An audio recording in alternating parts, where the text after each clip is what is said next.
The 1970s pushed cinema into dangerous territory. Filmmakers tested boundaries, and censors fought back. These weren't just movies, they were endurance tests, leaving audiences pale, trembling, or passed out in the aisles.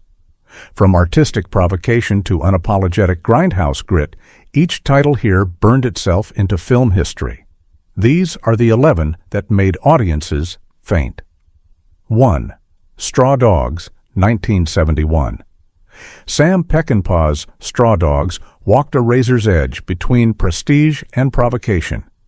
Starring Dustin Hoffman as a mild-mannered mathematician who moves with his wife to rural Cornwall, it begins as a tense culture clash and spirals into an unrelenting siege. Peckinpah's meticulous pacing lures viewers into a false sense of calm before tearing it away with bursts of shocking violence. What made censors recoil was a home invasion sequence whose moral ambiguity fueled years of heated debate. The scene didn't just unsettle, it fractured audiences, with some praising its honesty and others calling it reprehensible. In the UK, the British Board of Film Classification refused it for years, while other European countries followed suit. Peckinpah defended the film as an exploration of human nature's breaking point, where pacifism dissolves into primal defense. The final standoff, in which Hoffman's character fortifies his home against the villagers, is still studied for its escalating tension. Straw Dogs remains infamous because it refused to tell audiences how to feel. It forced them to confront uncomfortable truths about violence, masculinity, and the thin line between victim and aggressor. For some, it was a masterwork of psychological suspense. For others, a dangerous provocation. Either way, it made people physically ill, and that was part of its legacy. 2. Ilsa, She-Wolf of the SS, 1975.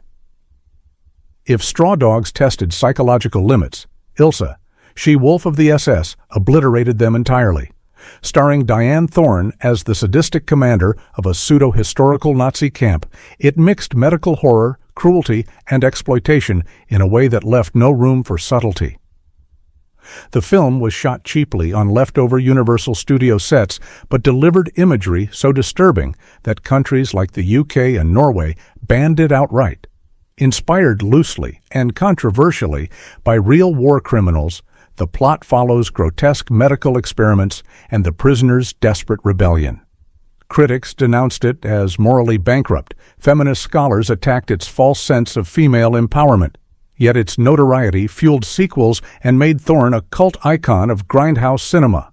Her performance, exaggerated yet chilling, embodied the genre's most extreme impulses. There was no artistic veil here, just shock served raw. Audiences fainted not from gore alone, but from the sheer audacity of seeing sacred historical horrors reimagined as pulp entertainment. Today, it survives as a relic of a decade that seemed determined to prove no boundary was sacred. And in the hierarchy of exploitation, Ilsa still sits near the top, an unapologetic dare to watch without turning away. 3. Fight for Your Life, 1977. Few films from the era struck as many nerves as Fight for Your Life. Marketed as a home invasion thriller, it quickly revealed itself as a volatile mix of racial hatred, humiliation, and brutal vengeance. The story follows escaped convicts who take a black family hostage, unleashing a torrent of verbal and physical violence. Critics were split. Some saw it as an unflinching indictment of bigotry, while others accused it of exploiting racial tensions for shock value. The racial slurs alone led to its outright ban in the UK and refusal by multiple film boards worldwide. Its ending flipped the power dynamic, delivering a cathartic, yet equally brutal, retribution sequence that left theaters buzzing. For many viewers, the experience was less entertainment and more endurance. Actor William Sanderson, who played the lead villain, admitted many theaters wouldn't even screen it, not because of the violence, but because the language hit too close to home. In grindhouse history, Fight for Your Life stands as one of the most socially combustible titles ever made. It's a film that could provoke nausea from the sheer weight of its verbal cruelty. And in the 1970s, that was enough to send some moviegoers running for the exit. 4. The Last House on the Left, 1972. Wes Craven's directorial debut didn't just push boundaries, it detonated them. Marketed with the infamous line, "To avoid fainting, keep repeating, it's only a movie." The Last House on the Left became a rallying point for censorship boards worldwide.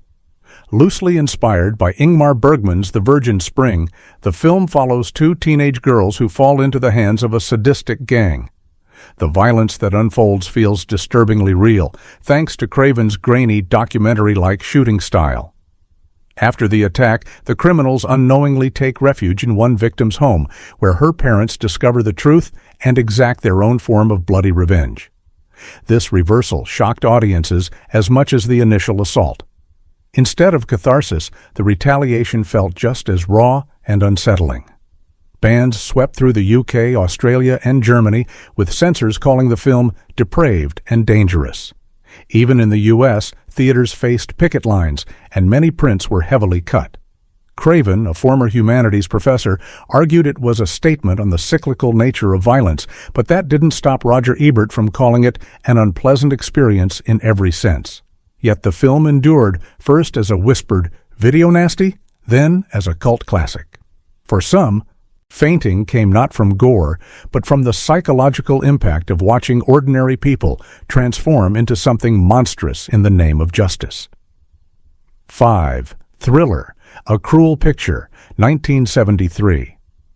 Also known as They Call Her One Eye, this Swedish shocker by Bo Arne Vibenius stands as one of the most extreme revenge films of the decade. Christina Lindberg plays Frigga, a mute woman kidnapped, drugged into heroin addiction, and forced into prostitution. Secretly, she trains in martial arts, firearms, and driving, preparing to annihilate her captors. The violence is stylized, slow motion, and relentless, but what really triggered censorship was Vibenius's decision to splice in explicit content from adult films for added shock value. Sweden cut nearly 30 minutes from the original, while other countries banned it entirely. The uncut version became a sought-after underground prize among collectors. Quentin Tarantino has cited the film as a major influence on Kill Bill, even borrowing Lindbergh's iconic eye patch look for Elle Driver. But Thriller is far from playful homage material. It's cold, clinical, and unflinching. The fainting factor? Its mixture of cruelty and operatic violence created an emotional overload. Audiences weren't just confronted with brutality, they were forced to sit with it without relief. And that perhaps was Vibenius's point. Revenge changes nothing except the person who takes it. 6. I Spit on Your Grave, 1978. Mir Zarchi's I Spit on Your Grave, originally Day of the Woman, is one of the most divisive exploitation films ever made. Jennifer Hills, a young writer seeking solitude in a lakeside cabin, becomes the target of a group of local men who attack and leave her for dead. She survives, and one by one hunts them down in cold, methodical vengeance. Zarchi filmed with a stripped-down, almost documentary style, removing musical cues during key sequences to make them unbearably intimate. Critics like Roger Ebert called it a vile bag of garbage, while supporters argued it was a raw, feminist statement about survival and retaliation. It was banned outright in Ireland, Norway, and Canada, and remained on the UK's banned list for decades. The American release was heavily cut, but protests still erupted outside theaters. Zarchi claimed the story was inspired by a real-life survivor he helped, framing it as a condemnation of violence against women, but censors saw only exploitation. The film's reputation grew in the underground, where uncut bootlegs circulated among horror fans. Watching it unprepared could be a shock to the system. The combination of emotional trauma, relentless pacing, and Jennifer's cold-blooded revenge proved too much for some viewers, with fainting reported during its early screenings. 7. Salo, or The 120 Days of Sodom, 1975.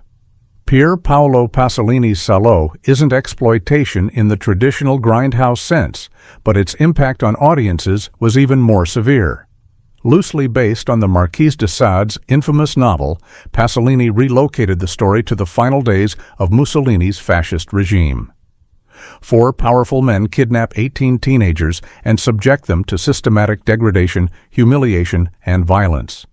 Shot with an unsettling blend of art house precision and unflinching cruelty, Salo feels almost clinical in its depiction of power's corrupting extremes.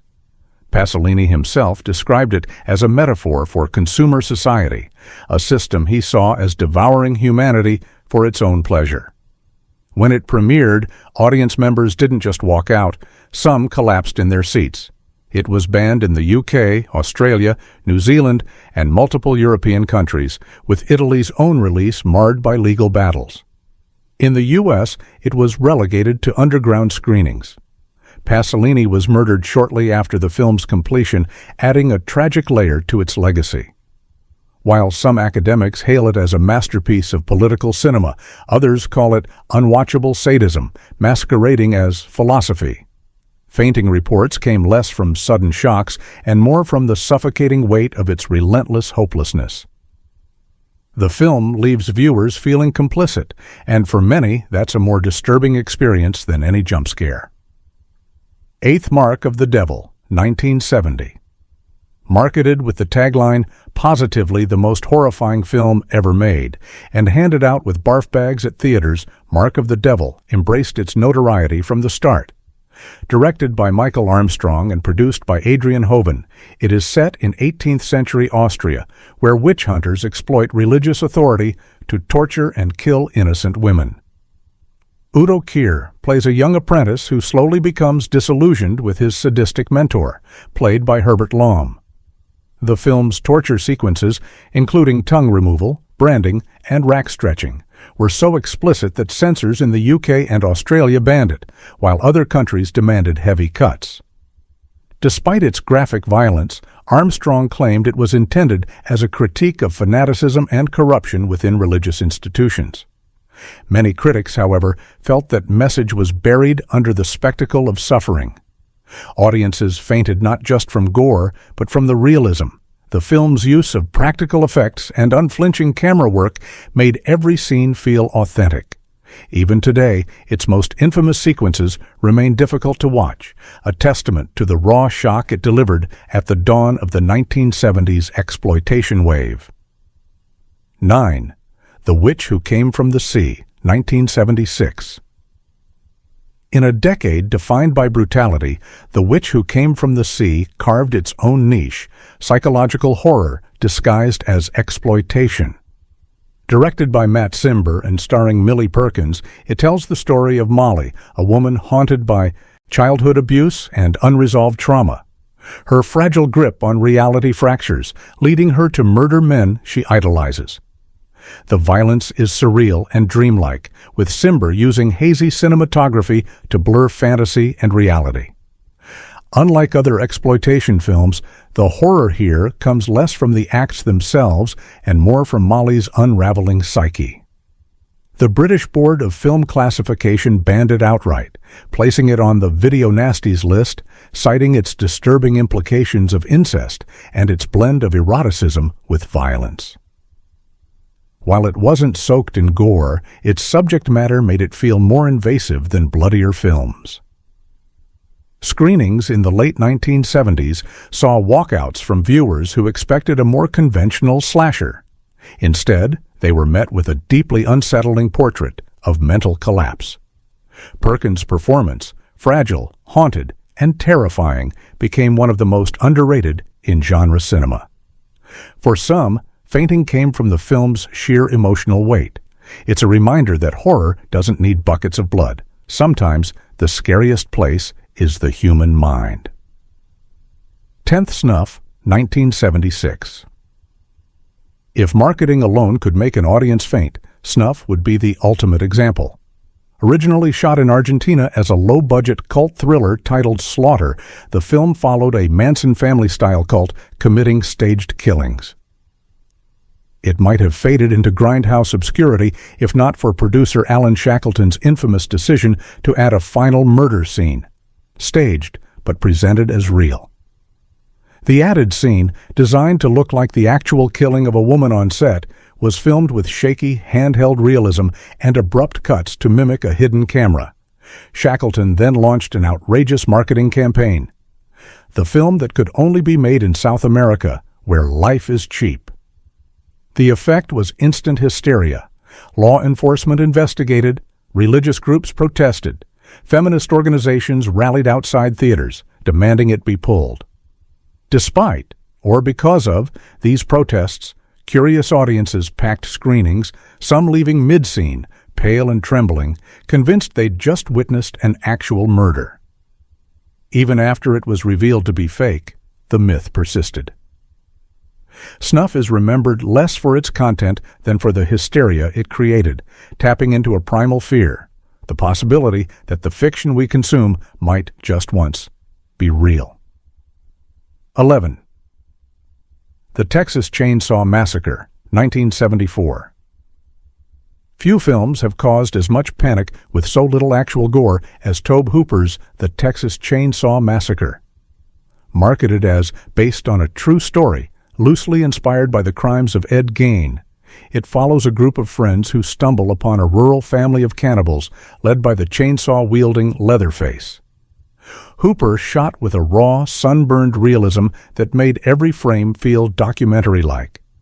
The sound design, roaring chainsaws, frantic screams, the clatter of metal, created an almost physical sense of panic in the viewer.